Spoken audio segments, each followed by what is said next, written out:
It's Tuesday night, which means that it's that time of the week that I look forward to the most. And I'm pretty sure you guys look forward to the most as well, because it's time for another cracking and thrilling episode of Chatar Patar with Anubhav. And I'm delighted, beyond delighted, I should say, to be joined by fitness influencer, trainer, and entrepreneur, Swetha Subbiah. Swetha, welcome to the show. Thank you for having me, Anubhav. Very excited to be here. Likewise, Swetha. Firstly, I have to ask you a very important question. Did I do justice to that description, fitness influencer, trainer, and entrepreneur, or did I miss some big chunk there? No, I think that was perfect. I mean, maybe even a little bit too kind, but yeah, I think those few words sort of capture where I'm at currently in my career. So thank you for that introduction. Fantastic. Because, I was looking at your Instagram profile. I was looking at your Instagram bio, and I saw all these very sexy sounding technical terms like PRS, posture analysis, animal flow, kettlebell, Nike, this and that. Now, let's keep it simple as opposed to being too technical. Lest I actually make a mistake. No, that was perfect. Firstly, not a problem. I have to tell you that I think you'll be happy. I want to know what your reaction is. But I smashed a workout right before getting on this. It was a 40-minute workout, fairly quick, but grueling nonetheless. Shuru mein I was thinking, aaj skip kar lete hai, aaj rest le lete hai. But I was like, you know what? Muh dikhane layak nahi hoga if I actually skip a workout on the day I'm actually speaking with a fitness influencer. So I had to do justice. I would not be happy if you didn't. Fantastic. I just did a workout as well right before. I've sort of covered myself up quickly, ready for the interview. But it feels great, doesn't it? After a workout, always feels good. You never regret post-workout. Absolutely, and typically you end up experiencing a post-workout high anyway, but it's a higher high when I'm giving company by you. Thank you so much, Arnav. I'm so kind. So how's your workout? How have you been working out? Do you have access to a gym? Yeah. Are you working out from home? How's your workout routine? How have you adjusted your workout routine ever since the lockdown? Yeah, so it definitely has been a bit of a difference. We do have an apartment gym in the apartment, and ours is a fairly small apartment. So recently we've reopened the gym because it's a small community of people, and obviously there are lots of restrictions and care is taken once we enter the workout space. And to be quite honest, not too many people are using it, so it's safe for me to train there. But up until a few weeks ago, it was pretty much just working out with body weight type exercises. So it really sort of, was interesting because as a fitness instructor, sometimes you get quite dependent on the weights and on the machines, and, you lose your creativity. And I remember in the first course that I did in the UK, one of the tests was they put us in an empty room and they had a client and they said, okay, now what if you had no equipment, design a workout, right? And, you had to pass that in order to sort of get certified. So it took me right back to, my first certification that I did where they said, no equipment, now give yourself a great workout. And it was, in that respect, it's been great because I've been forced to be more creative as an instructor to figure out ways to train my body without the use and the dependence on equipment and machines. So it's been good. So you know what, Swetha, unlike me, you've actually derived something useful from your degree because I didn't derive anything useful from my engineering degree. Hey, my degree was in economics, Anubhav, to be quite honest. I later in life did a certification in, fitness instruction and did a bunch of certifications later, but that came, after I spent 2 years in the corporate world. So it's been a bit of a sort of roller coaster ride. And then finally here doing fitness, which is my passion. And would love to delve further into this roller coaster ride, as you called it. So you studied economics, you mentioned. You started working in the corporate world, did that for a couple of years, as you mentioned. What prompted that pivot from the corporate world to fitness? What was the genesis of your fitness passion? Sure. So like I've said this so many times, my sort of passion for fitness is firmly rooted in my childhood. I spent all my time, any free time I had as a kid, out playing. I didn't have much toys in the house, nor did I want to stay at home. I wanted to be out all the time, either, playing around with the boys on the street, cricket or football or whatever it is they were playing. And I'm one of 12 first cousins who would meet up every summer. And all we did through the summer was play sport.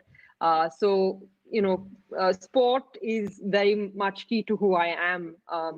The problem is, though, in India, and I pursued sport actually for a while. Even while I was in school, I played, in every team, whether it be, basketball or hockey. In fact, I represented the state of Karnataka under 16 for hockey.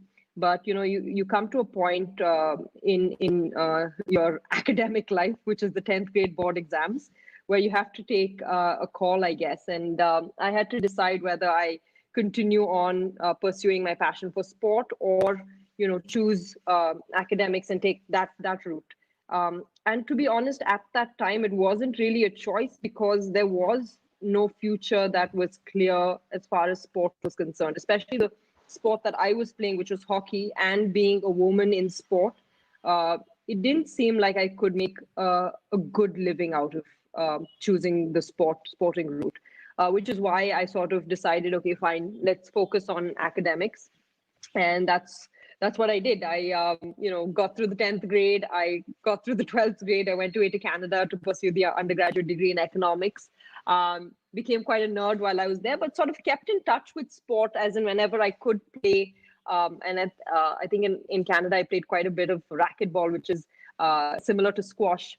And during that time, I also spent a lot of time in the university gym, which is a place that I never went to while I was here, because I was always playing sport. And if you understand, a sports person's mentality, they want to sort of be reactive and they want it to be exciting. And then suddenly you put them in a workout gym environment, it can be quite boring. So it took a little getting used to a gym space rather than, doing a hardcore workout. But, it was just good nonetheless to do something physical and have that physical exertion. So that was the first time I worked out, actually, when I was in Canada. Then I finished my university degree. I came back to India and I started working with Ernst & Young.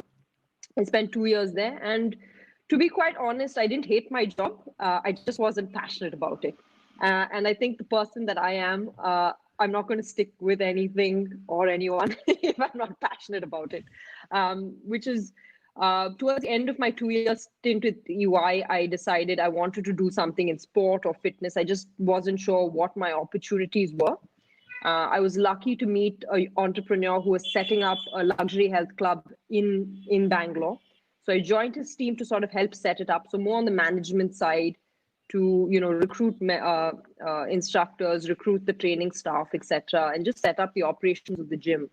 And then once that was done, and it took us 2 years from the time I joined his team to actually opening the doors to members. Once that was done, I then decided, I might want to look at personal training as, my future career option. And the reason that happened was at the end of those 2 years of setting up the gym, I started getting antsy again. I started wanting to do something more physical. And the guy that I was working with said, why don't you give personal training a shot? I'm sorry if I'm rambling, Anubhav. This is quite a story. No, go for it. You're captive. I'm captivated. Go for it. Yeah. Right. Keep going. So the thing is, like I said, after the end of those 2 years of setting up the club, I was actually unsure as what my next step would be. And the guy that I was working with suggested becoming a personal trainer. And to be honest, that sounded like such a wild idea at the time, because I looked around me and there were 35 odd male instructors. We only had male instructors back then. And which year was this? this? They all looked a certain way. This was, I want to say, in the year 2009, maybe, or before. Yeah, about 2009. And I looked around me and all these instructors just looked a certain way. They were big guys with big muscles. So I just felt like physically I didn't fit the profile. But nonetheless, I took up the offer, in that I just decided to get up on the gym floor. And just, for the next 3 months, all I did was replace weights. I got a bunch of books to read up about training and the science behind training. And I got quite interested in it. And after three months of just being on the floor, reading Swetha, up are you still there? Yes, I'm here. Can you hear me? I think there's something unstable about the connection. Sorry about that. Yeah, I can hear you just fine. So yeah, I think you're back. Yeah. Okay. Yeah. Temporarily there was something unstable with the connection, but go okay. on. So I was saying that, after 3 months of spending time on the gym floor, just literally replacing weights, watching other trainers train and reading up on training, I decided that this is something that I wanted to sort of invest in and build a career out of, which is when I went to the UK to get my first certification. And then since I've been going back every year, so more than a decade, every year I go back to the UK, get certified in another area of fitness, because I think it's important. The fitness world is always progressing with new research, new training techniques, and it's good that I stay in touch with that and the new sort of developments in the world there. And tell me something. So before you left for the UK, did you have a vision to be an influencer, fitness influencer? Like I always wonder. Not at all. Yeah. You had mentioned that fitness was your passion, right? So I'm guessing you enjoyed going to the gym, enjoyed the high of a workout, right? And you're probably doing it as a hobbyist. When is it for an influencer, right? When do you guys feel like, oh, you know what, I can perhaps take this to the next level from just doing this as a hobbyist? I can perhaps train people. As soon as you see abs, are you like, okay, you know what, I belong to the 1%, the top 1%. Now I can be an influencer. People can follow me. How does it work? Not at all, actually, Anubhav. To be honest, when I decided to go to the UK and get trained, this concept of influencer and fitness influencer was really not there. It was about, I would say, 5 or 6 years ago when I got recruited by Nike to be one of their Nike club trainers. Did the world of social media even occur to me? Because it was one of the requirements that we had an active social media account, because the goal was for us to represent the brand and put out workouts, positive messaging, etc. And that's when sort of social media came into my life. Otherwise, and to be honest, if it wasn't for Nike, I probably would not have had a social media account.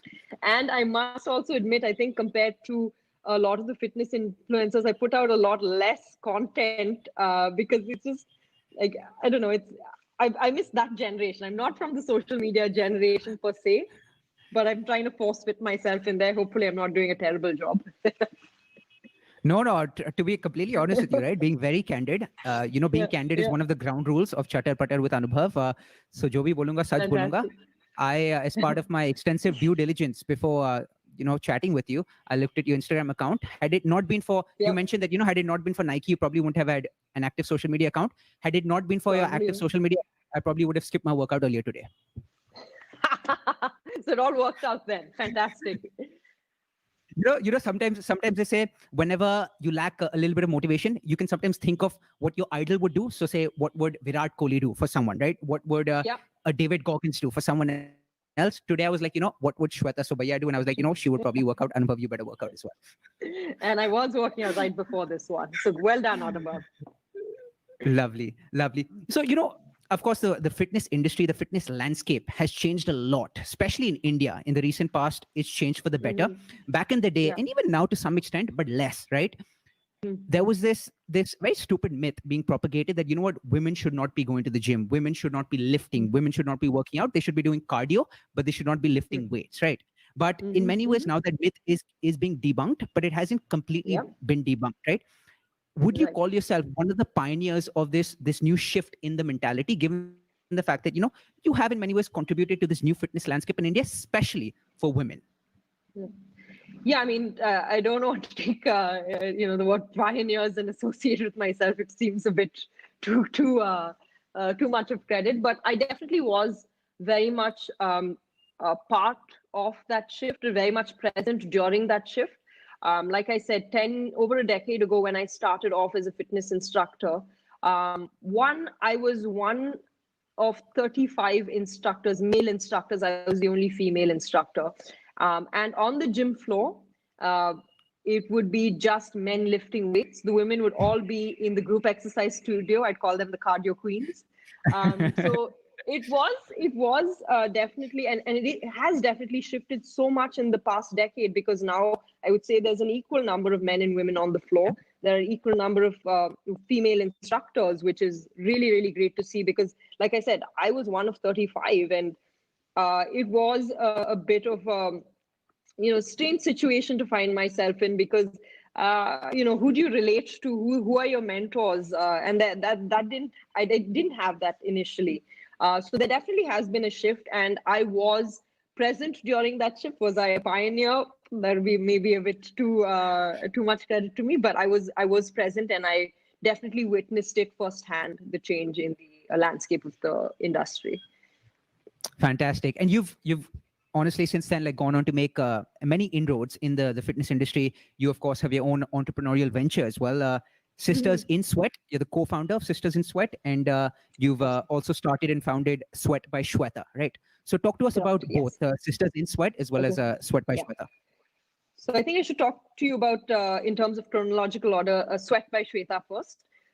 So basically what happened and how Sweat by Swetha came around is, I had spent quite a bit of time as a fitness instructor, and as I had explained to you, I'd helped set up this first gym as well. So I had quite a bit of experience with, understanding the management side and the setting up side of health club spaces. So after spending quite a few years as a fitness instructor in the original gym that I started working at, I realized that there was quite an upsurge in health clubs, and there were a lot of them popping up. And people who wanted to set them up didn't necessarily have the know-how as to what it takes to set up a gym, both from the operation side as well as from the training side. So I sort of just took that opportunity to market myself as a fitness consultant of sorts, in terms of, not only consulting on the training aspects, but also the setting up aspects of health clubs. When I went on to set up a few health clubs in and around the city, I then got into corporate wellness, signing up various companies and designing their corporate wellness programs, managing the health club spaces within their facilities. So that was sort of where Sweat by Swetha was born. The company that did all of that work, which I sort of set up, was called Sweat by Swetha. Now cut to Sisters in Sweat, which is a 2-year-old venture, I would say. November 2017 is when that started. So the story there is an interesting one. So I was part of an ad campaign with Nike. I don't know if you remember it. Deepika Padukone was in it. It was called Dada Ding. It came out, I think, about 3-4 years ago. I'm sorry, more than 3-4 years ago, or maybe that's about. Definitely rings a bell, though. Yeah. So check it out after this, though. You'll see glimpses of me. You'll have to really keep your eyes peeled, though, because it's quick. I will. What Nike did there was, it was bringing together various sportswomen and athletes, female athletes, of course, and just sort of doing a very empowering campaign. So through that campaign, I happened to meet a number of female sports persons and athletes, and sort of we all got connected during that campaign. Tanvi Hans, who is a footballer, she played for the Tottenham Hotspurs in the UK. She's a Delhi girl, but because she had a British passport, she was able to play for the Hotspurs. She played a few years, then came back to India, but she was part of the campaign as well, and she was based out of Delhi. So after the show was done, after the ad was shot, she got in touch with me because she was moving to Bangalore. And once she moved, we sort of became quite close friends. And one night when we were all out, I had taken her out to a friend's party. My friend, who was quite interested in learning a new sport, started chatting with Tanvi and said, would you teach me football? So Tanvi was like, yeah, sure, I don't mind doing a session. Why don't you bring a bunch of your friends and we can do one session on a Sunday or something like that. And that was literally the conversation. And also, point to be noted, there was alcohol involved that night. So nobody really took that seriously, right? We're like, yeah, let's play football on Sunday while we're all, quite high on a Friday. But anyways, cut to the following weekend on a Sunday, I invited some of my friends for the session. My friend who wanted to learn the sport invited some of her friends, and we thought, okay, we'll have 4 or 5 girls come out on this Sunday. And Tanvi and me decided we'll do the session together. I would do the fitness training part of it, and then Tanvi would teach the technical aspects of the game, and we'd end with a fun 15-20-minute game, and that would be it. So I show up to the ground on Sunday, and 17 women show up, and it was incredible. I was honestly in a state of shock, because I didn't expect that many women to be interested in playing a sport, no less a contact sport.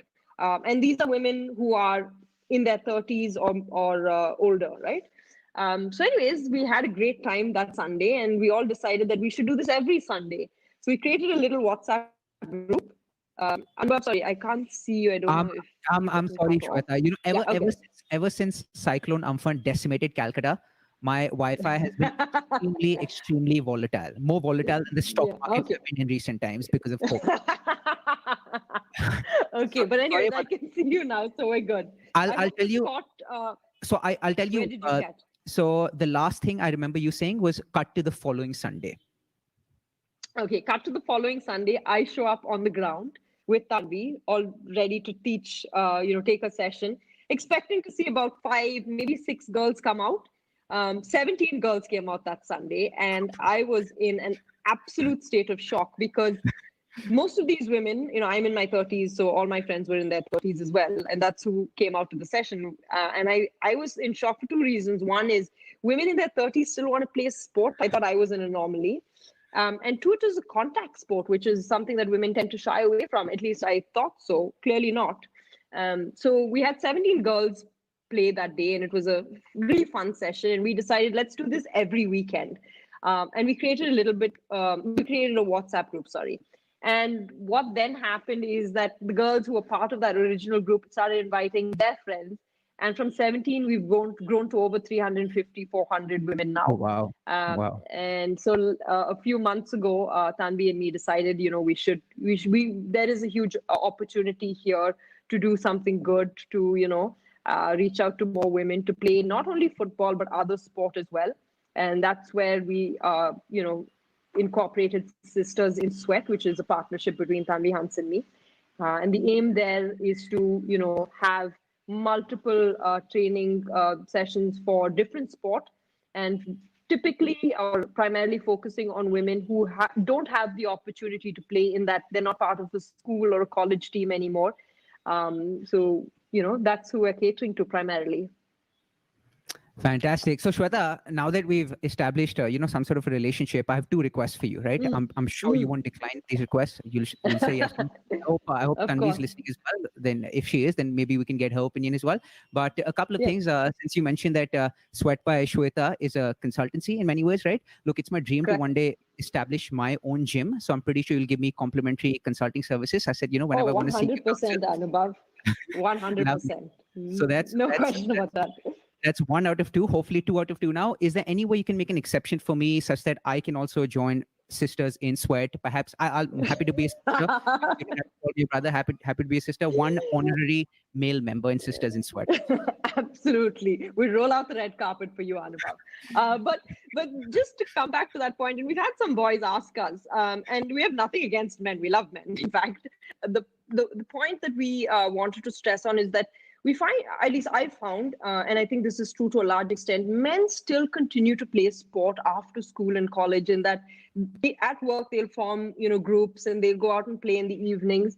But women, like I said, they end up in the gym or doing like a cardio class, and that shouldn't be the case. Why shouldn't we Mhm. have the opportunity to do the same? And that's exactly why we started. But if none of the boys are taking you, Anubhav, we'll have you gladly. Brilliant. Thank you so much. Look, there are lots of questions that are coming in from a lot of viewers who are watching us live on Facebook, YouTube, Twitter, TikTok, as well as Hello. Before I actually start taking the questions, I have to ask you one question. So I was taking a look at your website. So this was the Sweat by Swetha website, and the one thing that really stood Right. out for me, right? And some people might think it sounds very normal or cliched, but I think you had mentioned this a couple of times, maybe more than a couple of times. So it really stood out. And I have to ask you, probe you on this. You had mentioned that it's very important for you to be aware of your body. That's the phrase you used a couple of different Correct. times, right?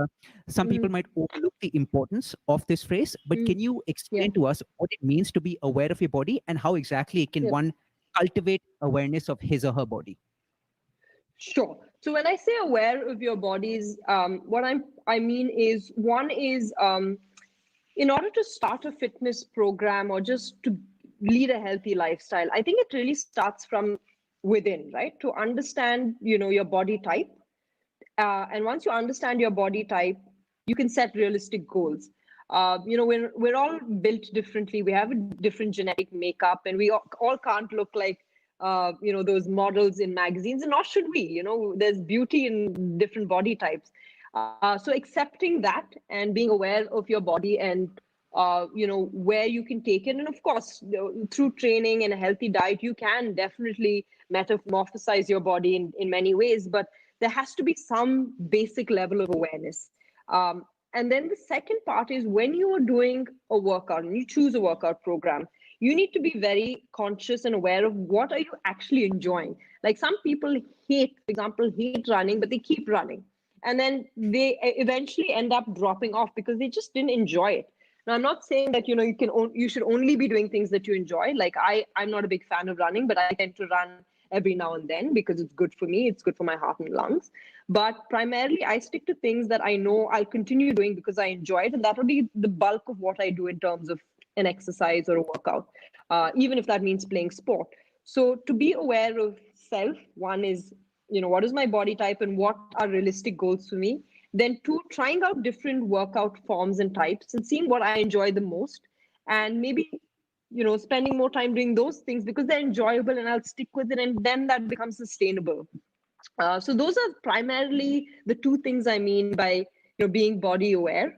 And also, when you're doing a workout, some people just push themselves so hard and then they end up with an injury which will last a lifetime. And to me, the number one rule of training is you work out safely, and then effectively, of course, it follows that.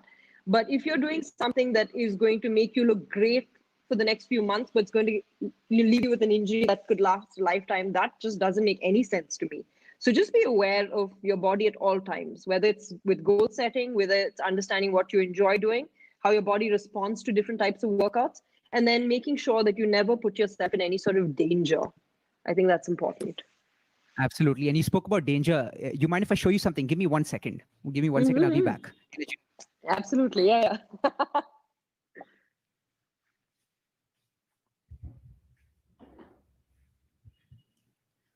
So you spoke about danger, and I just recently purchased something on Amazon, which okay. I think has been a bit dangerous to me in the recent past, only because it's been a beast. It's been too hot for me to handle. It's this kettlebell. Oh, the kettlebell. I love the kettlebell. But absolutely. This. It is a fantastic piece of equipment, Anubhav, but also, like, as far as safety is concerned, you have to be absolutely sure what you're doing with that bell. Otherwise, I've seen horrible kettlebell related injuries. I mean, pretty much, any piece of equipment can give you an injury if you're not using it correctly. But kettlebell, even more so because of the unstable nature of the bell, you need to be very aware. But good on you. And I hope that, you figure out a safe way to use it, unless you already have. But it's a great piece of equipment. I'm glad you invested in it. You won't regret it. I've been trying to use it safely, but I think I've been all over the place. I've been lucky so far because I haven't injured myself as yet. But I've also been spending lots of hours these past couple of days just watching YouTube videos just to get the perfect technique. And I think I'm getting closer and closer. Absolutely. So hopefully I'm there sooner rather than later. Fantastic. I'm glad to hear that, Anubhav. Lovely. So lots of questions coming in, Swetha, as I mentioned. So far in this conversation, we've been very chatty. Now it's time for you to be more snappy with these questions. Okay. So we can get underway with Astha Pandey, who's asking you, how different / unique is it to be a fitness coach in India? Is it a relatively new profession? Is it fancy? It's definitely different in India than it is to the West. I mean, things have changed and we've come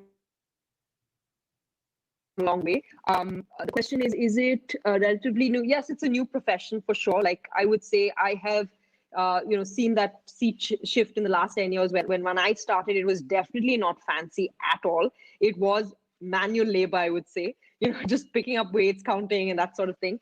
Today, because of social media and, how important wellness has become in the minds of people, it has become definitely more of it can be a fancy profession. But having said that, there is just a very small proportion of instructors that have the platform and have this sort of like mass appeal or whatever you want to call it.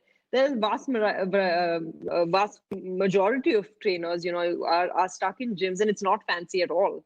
But if you do all the right things and you manage to get good opportunities, you can cut a good break. And then at that point, it can be fancy, but it's always hard work. It's always hard work. And Swetha, given the explosion that we've seen in the fitness industry, especially in India, right? Of course, you're certified. You've been to very accredited institutions. You have certifications in various different types of fitness training. But I'm pretty sure, given the expansion, one of the downsides must be that must be quite a few of these quacks entering the system as well. People that don't quite have the 100%. technical know-how, but they still perhaps pose to be fitness trainers. So how can people 100%. prevent learning the incorrect technique from some of these quacks, if I may call them that? Yeah. It's funny now because I feel like everybody's a fitness influencer. But yeah, and has become one of those things, and I'm not sure what the reason is, that everybody wants to pose as this fitness instructor and give out free advice. The one thing that you have to be aware of when you are choosing to sought advice from anybody who's posing as a fitness instructor is, are they certified? Do they have the required certifications to give out the information that they are? Even, from my perspective, people ask me questions about nutrition all the time. Now, I want to make a very clear distinction here. Fitness instructors have a basic understanding of nutrition, perhaps more than the layman, because we do have a module in nutrition that we need to sort of pass in order to get the certification, but we are not nutritionists. So if your instructor is giving you advice, I would say, think twice about taking nutrition advice from an instructor. Not to say that, none of them have the technical know-how or they're not giving you good advice, but that is a separate area of specialization. And, as far as training is concerned, they obviously know what they're talking about. As far as nutrition is concerned, I would be a bit careful as to sort nutrition advice from a fitness instructor. There is a difference. So yeah, if you want to get advice as far as training is concerned, number one, make sure the instructor is certified.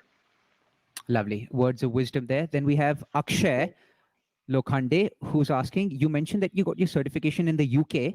Is it difficult to get that certification in India, or does that certification in India have the same value as the certification that you got from the UK?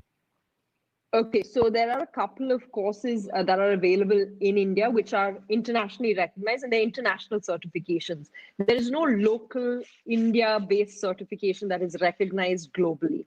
So that's the key difference. The certification that I did in the UK, which is REPS, is obviously recognized anywhere in the world. So that would be the key difference. Just reading a question.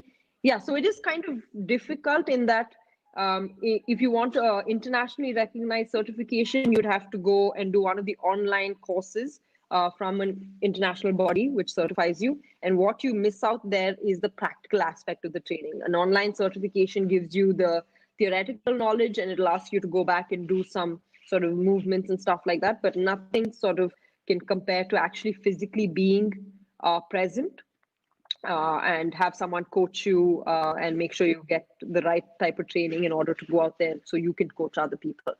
Having said that, though, I must admit that given the fact that I've done all my certification outside of this country, I do have limited knowledge about what is actually available now in India.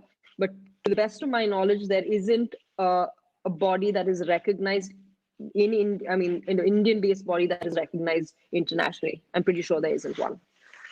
But recently, Swetha, I may be wrong here, but I read this piece in the news that talked about there being one body now that's actually internationally recognized, one Indian body that's internationally recognized, and the name of that Indian body is the Swetha Subbiah School of Fitness and Nutrition. Coming shortly, yes. Coming soon, yes. I mean, that's one of the things I definitely want to do, Anubhav. I'm glad you touched up on that. I've actually just started work with a partner of mine who's also a very certified instructor, and our long-term vision is to set up an academy and get a certification that is internationally recognized. And I mean, I think we're probably 5 years away from doing that, but that's definitely in the works, because we're a country of over 1 billion. Like, why don't we have this? We should have this, right.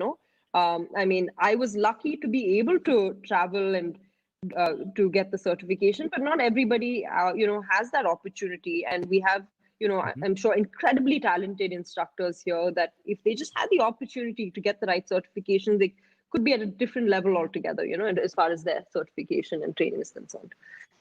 Absolutely. And more power to you, more power to your teammate as well on this venture of yours. And I'm pretty sure you will get the international recognition. If you don't, it'll be an absolute travesty. I'm going to protest. I'm going to revolt if it doesn't happen. Thank you, Anubhav. Next up, we have Aishwarya Jayaraman, and she's asking us, if you walk 10,000 steps a day, you don't need any other exercise. Is that true or false? Is it that black or white? How do you look at it? It's actually not black or white and white at all. The exercise requirement for each individual varies.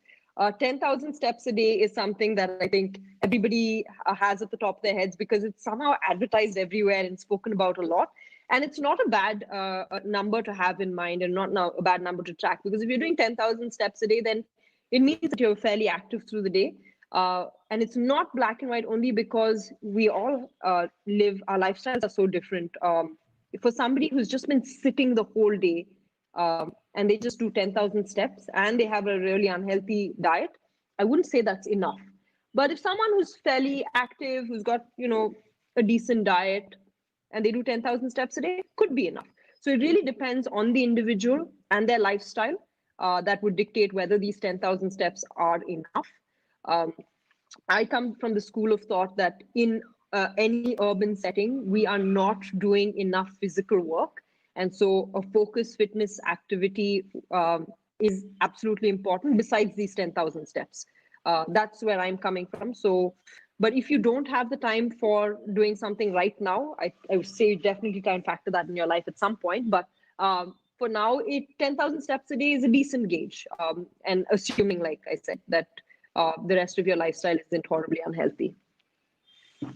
Understood. Noted. Next up, we've got Kushal Palicha. And this is a fascinating question. I absolutely love this question. He's saying the new normal is to work out from home and people are finding innovative ways to stay fit.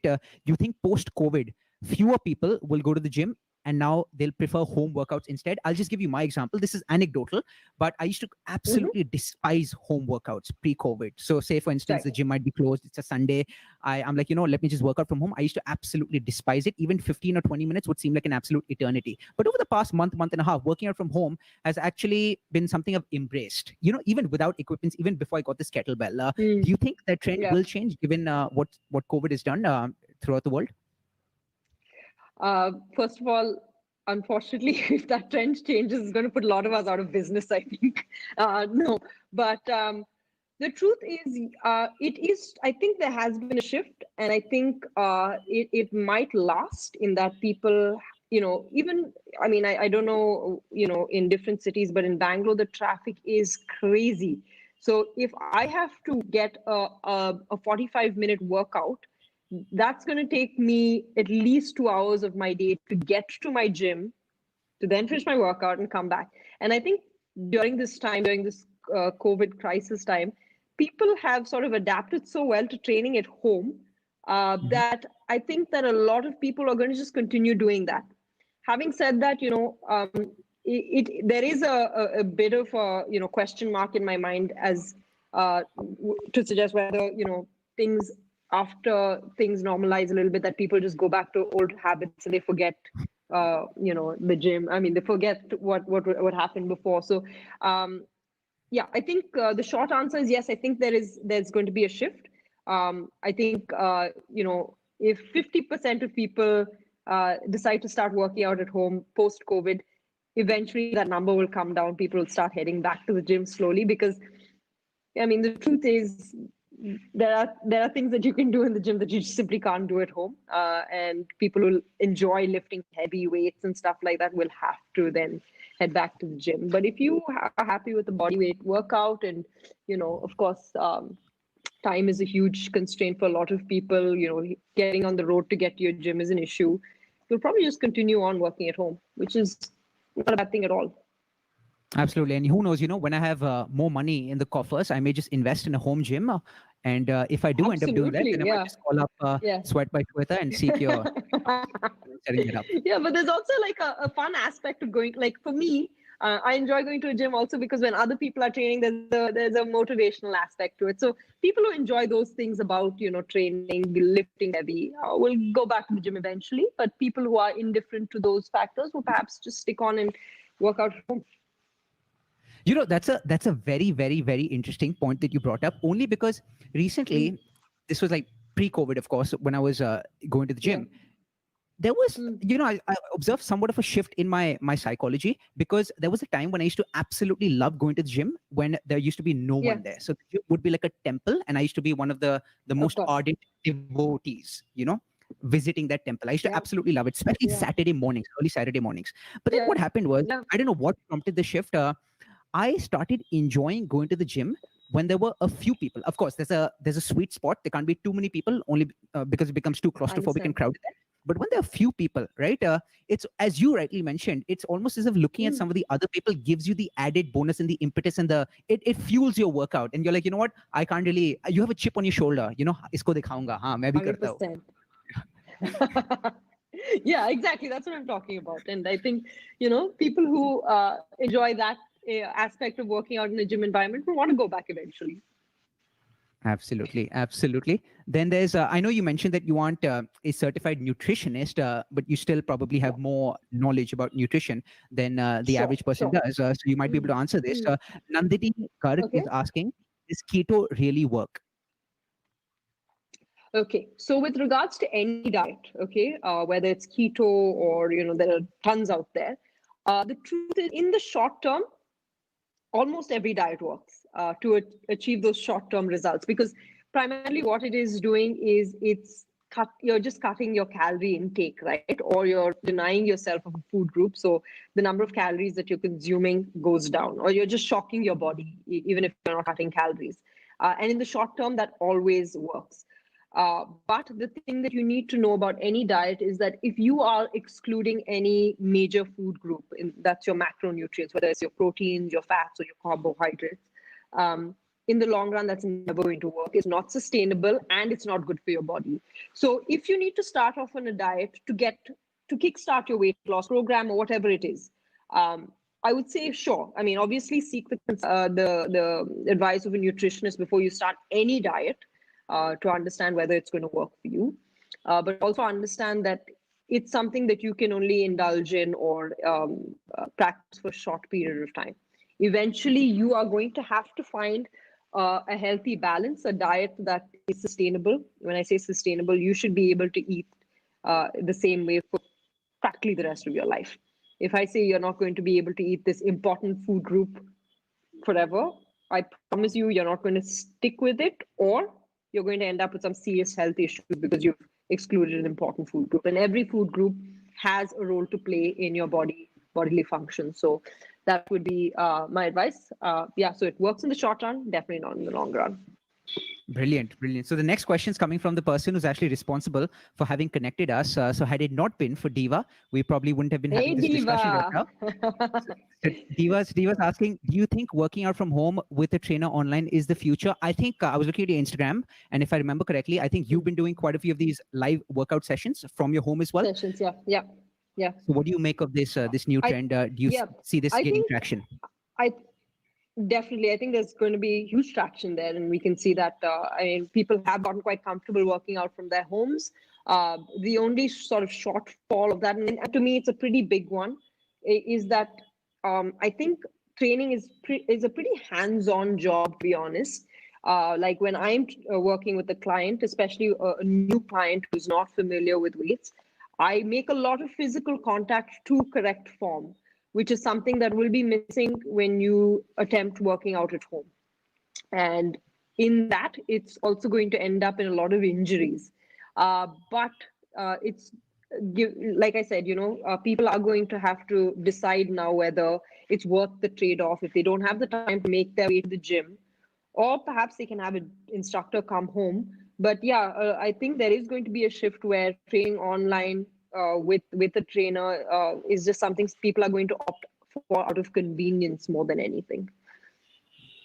Understood. And we have a question, a couple of closing questions. We have a question coming in on our Hello platform as well. And this is Ajay Garg, who's asking us, talk to me a bit about alcohol consumption and how it can impede your fitness goals.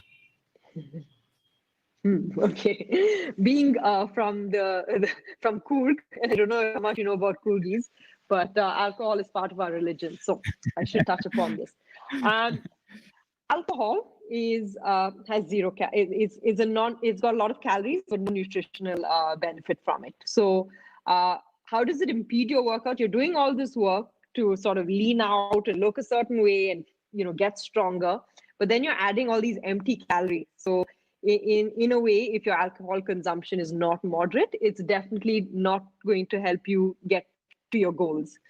Besides that, alcohol dehydrates you. So if you're going to try to work out after binging on alcohol, you're putting yourself in danger. It also sort of cramps up your muscles. So overall, like I said, I'm not militant about anything as far as diet or exercise is concerned. I always have said that you need to find a nice balance, a healthy balance, because I enjoy a glass of wine at least 3 times in the week.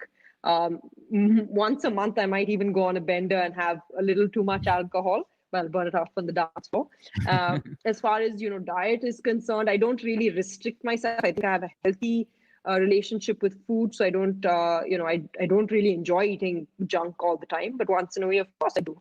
So as far as alcohol is concerned as well, as long as it's moderate, right? There should be no real problem. Now, if you have a strict goal that I want to lose X number of kilos in a certain period of time, then you need to really be careful about your calorie intake. And like I said, alcohol is just empty calories. So you want to exclude that if you want to get to your goal in a specified amount of time. Understood. That definitely calls for a cheers. Cheers with my tea today. Great. My last question for you. Again, this is coming in on our Hello platform, and this is Neha Warrior asking us this question. She's saying, could you explain a day in the life of a fitness influencer? It may seem glamorous to an outsider, but I'm pretty sure there are lots of unseen challenges that you experience on a daily basis. Can you touch upon the glamour or the lack thereof? Sure. Yeah, I would say that I'm a bit of an anomaly as far as fitness influencers are concerned. I don't think I live the life of a fitness influencer per se. But I'll just tell you what my day looks like, and perhaps that would give you a glimpse of what the life of a fitness influencer is.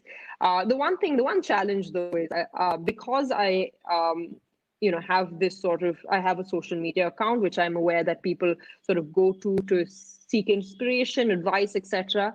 I feel like it's important for me to look the part as well. I want people to come there and get inspired and say, hey, if she can sort of train and train her body to be a certain way and she can do all these movements, I want to be able to do that. So I do put a little bit of pressure on myself to be careful about what I'm eating, to train regularly. But at this point, since I've been doing it for over a decade, it's become part of my lifestyle, and it's not as much of a stress factor. But initially, I would say it was. So as a fitness, my primary job is, a fitness instructor, and then, an entrepreneur of sorts. So my day begins at, say, 6:30 in the morning. I head out for training. I train clients all the way up to, say, 11:30, 12. And then soon after I'm done training, I make sure that I get an hour and a half of a workout myself. Then, of course, followed by lunch. And then I make sure every day without fail that I get at least a 20-minute nap in the afternoon because I need it. Because, training is also a physical job. It's not only a physical job, but it's also a physical job. And so I feel like my body just needs to sort of get that break. And then I'm ready for the second half of my day. I feel like, I've got a new day ahead of me. And the second half of my day is primarily, with my corporate clients, visiting the clients or, building programs, that sort of thing. Every now and then, as an influencer, as you can imagine, I have to do maybe photo shoots or, get on Q&A sessions, etc. The photo shoots, honestly, is a bit of a stress factor for me because I don't think I'm any good at it. And, so I really struggle with shoots. But I enjoy doing Q&As because, this is sort of easy for me to do, to share my knowledge. And, there's no stress at all. I enjoy it. So that's primarily what my life looks like. And I want to repeat, I don't think I'm the norm. I feel like I'm quite an anomaly in this fitness influencer world. But yeah, that's primarily what my day looks like. It's not too bad, I hope. Fantastic. And you mentioned it's become a part of your lifestyle because you've been doing this for more than a decade, not just a part of your lifestyle. So I read this, I haven't read the book as yet, but I've read about the concept. This was James Clear, who wrote Atomic Habits, who talks about how when something becomes a part of your identity, you feel compelled in a healthy manner to do it. So when people start viewing you, perceiving you as an influencer, right? As you mentioned, you've publicly made it explicit to people that you have this Instagram account and you talk about fitness. It's one of your passions. You're a certified trainer as well. Then you almost have like this healthy responsibility to the people who actually look up to you Absolutely. for inspiration. Oh, 100%. I have to, I mean, that you couldn't have put that better. It has definitely become part of my lifestyle. It's not something I feel like, gosh, I have to wake up and I have to do this. It's not like that at all. I mean, what I put out on my social media is absolutely authentic. It's true to who I am. And, you know, if it's coming from that place, it's definitely not an effort. If you're trying to be someone else, then I would imagine that's a massive effort. Absolutely brilliant. So that's a beautiful note on which we can conclude this conversation. Yeah. You know, this conversation exemplifies why the name of the show is Chatter Putter with Anubhav. This was lighthearted. This had both information as well as entertainment. You know, so a perfect blend of infotainment. Otherwise, you know, had it been all serious, we would have called this show something like CD Bath or something like Face to Face with Anubhav. There's a reason why it's called Chatter Putter with Anubhav. Thank you so much for all your time, for comprehensively Thank shielding you so much. all I of my thoroughly enjoyed that as well. Lovely. I did as well, and I'm pretty sure all the viewers who watched and who asked questions definitely enjoyed it and took a lot away from this conversation. Hopefully, it's not the only time that we have you on our One Play Sports networks. Hopefully, we can have you again sometime in the near future. Stay safe, and hopefully your family does well as well for the rest of this lockdown.